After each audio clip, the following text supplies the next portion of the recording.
কথামালার আজকের আয়োজনে সকলকে আমন্ত্রণ জানাই।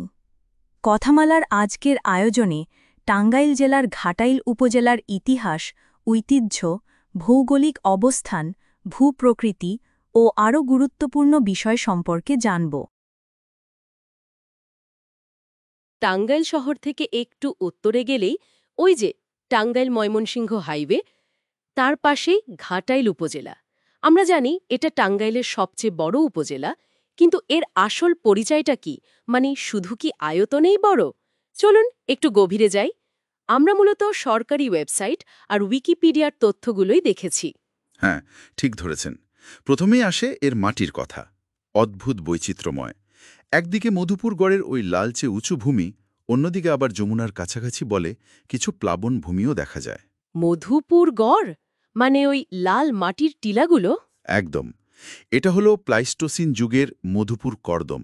মানে ভাবুন, প্রায় 10 লাখ বছর বা তারও আগের তৈরি। 10 লাখ বছর? হ্যাঁ, আর এই যে ভূখণ্ডের বৈচিত্র্য, এটাই কিন্তু এখানকার কৃষি আর মানুষের জীবনযাত্রায় বেশ বড় একটা প্রভাব ফেলেছে। আচ্ছা, এই লাল মাটিতে কি বিশেষ কিছু হয়? আনারস বা কলার কথা তো জানি আমরা। হ্যাঁ, আনারস, কলা, কাঁঠাল এগুলো খুব ভালো হয়। আসলে এই মাটির লৌহ অক্সাইডে বেশ সমৃদ্ধ। ও, তাই নাকি? তার মানে শুধু উর্বরই না, এর একটা ঐতিহাসিক বা বৈজ্ঞানিক গুরুত্ব আছে। তা তো বটেই। প্রায় মিলিয়ন বছর আগের গঠন, প্রাগৈতিহাসিক কালের সাক্ষী। মাটির এই লৌহ সমৃদ্ধি যেমন রংটা লালচে করেছে, তেমনি পানি নিষ্কাশনকেও প্রভাবিত করে। এখানকার কৃষকরা এটা খুব ভালো বোঝেন। আর নদীগুলোর কথা বলতে হয়, বংশী, ঝিনাই, লৌহজং, এগুলোও অঞ্চলের উর্বরতার একটা বড় কারণ। দারুণ তো। আচ্ছা, এত বৈচিত্র্যময় ভূখণ্ড, এর ইতিহাসটাও নিশ্চয়ই অনেক পুরনো। মানে প্রাচীন আমল থেকে শুরু করে মুক্তিযুদ্ধ পর্যন্ত যদি দেখি। ইতিহাস তো বেশ লম্বা। ধরুন, প্রাচীন কামরূপ রাজ্যের অংশ ছিল একসময়, তারপর মুসলিম শাসন, কিন্তু যেটা সবচেয়ে বেশি দাগ কাটে সেটা হলো 1971।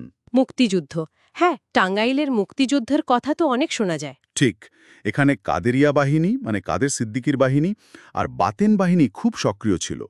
একটা ঘটনা খুব উল্লেখযোগ্য, মাটিকান্ডিতে পাকিস্তানি নেভির অস্ত্র বোঝাই জাহাজ আক্রমণ। নৌবাহিনীর জাহাজ এখানে? হ্যাঁ, কাদেরিয়া বাহিনীর হাবিবুর রহমানের নেতৃত্বে আক্রমণটা হয়, আর তাতে প্রায় ৩০ জন পাকিস্তানি সেনা মারা যায়। এটা স্থানীয়দের মনোবল যে কি বাড়িয়ে দিয়েছিল। অসাধারণ ঘটনা। এরপরই কি ঘাটাইল মুক্ত হয়? এর কিছুদিন পরেই ১৯৭১-এ ১০ ডিসেম্বর ঘাটাইলকে মুক্তাঞ্চল ঘোষণা করা হয়। 10ই ডিসেম্বর। আচ্ছা। তারও আগে, ধরুন ব্রিটিশ আমলে ১৮৭২ সালে এখানে একটা পুলিশ ফাঁড়ি বসেছিল, গোপালপুর থানার অধীনে। পরে ১৯০৬ সালে এটা একটা পূর্ণাঙ্গ থানা হয়। বোঝা গেল। এবার একটু অর্থনীতির দিকে আসি। যেহেতু উর্বর মাটি, তার মানে কৃষি প্রধান হবে। একদম। প্রায় ৬৫%, ৬৪.৭৫% মানুষ কৃষির উপর নির্ভরশীল। ধান, পাট তো আছেই, তবে আনারস, কলা, কাঁঠালের ভালো বাণিজ্যিক চাষ হয়। আর পাকুটিয়ার চামড়ার বাজারের কথা কি যেন শুনছিলাম, বেশ বিখ্যাত মনে হলো। ও হ্যাঁ, পাকুটিয়ার চামড়ার বাজার উত্তর টাঙ্গাইলের খুব পুরনো আর বড় একটা কেন্দ্র। বিশেষ করে কোরবানির ঈদের সময় এর ব্যস্ততা দেখার মতো। আচ্ছা। তবে শুধু কৃষি বা এই ঐতিহ্যবাহী বাজারেই নয়, এখন কিন্তু শিল্পের দিকেও ঝুঁকছে ঘাটাইল। যেমন ধরুন, লক্ষিন্দর ইউনিয়নে প্রায় ৩৫-৩৬টার মতো ছোট বড় ইন্ডাস্ট্রি গড়ে উঠেছে। শিল্প কারখানা, তার মানে অর্থনীতিতে একটা নতুন দিক যোগ হচ্ছে। হ্যাঁ, বলা যেতে পারে কৃষি আর শিল্পের একটা মিশ্রণ ঘটছে। একদিকে ঐতিহ্য, অন্যদিকে আধুনিক শিল্পায়ন, বেশ ইন্টারেস্টিং তো। আচ্ছা, শিক্ষার হার কেমন এদিকে? মনে হয় প্রায় ৪৪%। হ্যাঁ, ২০১১ সালের সেন্সাস অনুযায়ী তাই। তবে এখন নিশ্চয়ই আরও বেড়েছে। পুরনো স্কুলগুলোর মধ্যে Pakutia public school and college, Ghatail গণ পাইলট মডেল হাই স্কুল, এগুলো বেশ পুরনো। ১৯১৫-১৯৩৯ সালে স্কুল, বাহ। হ্যাঁ, আবার জিবিজি বিশ্ববিদ্যালয় কলেজ আছে। Ghatail cantonment public school and কলেজও বেশ পরিচিত। কিন্তু আমার বেশি আগ্রহ লাগছে সংস্কৃতি আর সাহিত্যের দিকটায়। রফিক আজাদ, সৈয়দ আতিকুল্লার মতো কবিরা নাকি এই অঞ্চলের। একদম ঠিক। এটা সত্যিই ঘাটাইলের জন্য গর্বের। শুধু কবি নন, নাটকের জগতও দেখুন। মামুনুর রশিদ, শহীদুজ্জামান সালিম, এরাও তো ঘাটাইলেরই সন্তান। সত্যি? এরা সবাই এখান থেকে এসেছেন? সাহিত্যের ঐতিহ্য কি আরও পুরনো, মানে মধ্যযুগের কোনো? আছে তো, অবশ্যই আছে। যেমন গলগন্ডা গ্রামের পূর্ণচন্দ্র মিত্র লিখেছিলেন পদ্মপুরাণ, আবার বয়রা গ্রামের রূপরামের ধর্মমঙ্গল কাব্য।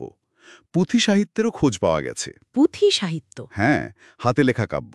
যেমন বীরসিংহ গ্রামের বরকত সরকারের লেখা ইমাম সাগরের পুঁথি, আর সাংস্কৃতিক কেন্দ্র হিসেবে গুপ্ত বৃন্দাবন, যেখানে ওই যে বারুণী মেলা হয়, আর পাকুটিয়ার সৎসঙ্গ আশ্রম, এগুলোর কথাও বলতে হয়। দারুণ, এত কিছু আছে।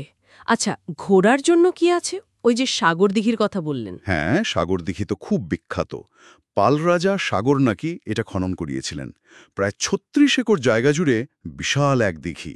এর নামেই তো ইউনিয়নের নাম। ৩৬ একর, বিশাল ব্যাপার। এছাড়া ধলাপাড়া একটা সুন্দর ৭ গম্বুজ মসজিদ আছে, ছমির উদ্দিন চৌধুরী বানিয়েছিলেন। তার জমিদার বাড়িটাও দেখা যায়। গুপ্তবৃন্দাবনও অনেকে বেড়াতে যান। তীর্থস্থান তো বটেই, প্রাকৃতিক সৌন্দর্য আছে। আর সেনানিবাসটাও তো এখানে। হ্যাঁ, শহীদ সালাহুদ্দিন সেনানিবাস। তাহলে তো বলতেই হয়, ঘাটাইল শুধু আয়তনে বড় না, এর ভূপ্রকৃতি, ইতিহাস, বিশেষ করে মুক্তিযুদ্ধের স্মৃতি, আবার কৃষি শিল্পের মেলবন্ধন, সাহিত্য সংস্কৃতি, সব কিছু মিলিয়ে এটা সত্যি একটা অন্যরকম জায়গা। একদম। লালমাটির টিলা থেকে শুরু করে নদী, প্রাচীন পুঁথি থেকে আধুনিক শিল্প, অনেক কিছু ধারণ করে আছে এই ঘাটাইল। তবে শেষে এসে একটা প্রশ্ন মনে ঘুরছে। এই যে ঐতিহ্যবাহী কৃষি আর তার পাশাপাশি ধীরে ধীরে বেড়ে ওঠা শিল্প, এই দুটো মিলেমিশে ঘাটাইলের ভবিষ্যৎটাকে ঠিক কোন দিকে নিয়ে যাবে, এটা কিন্তু ভেবে দেখার মতো একটা বিষয়। ঠিকই বলেছেন, এটা নিয়ে আরও আলোচনা হতে পারে অন্য কোনো দিন।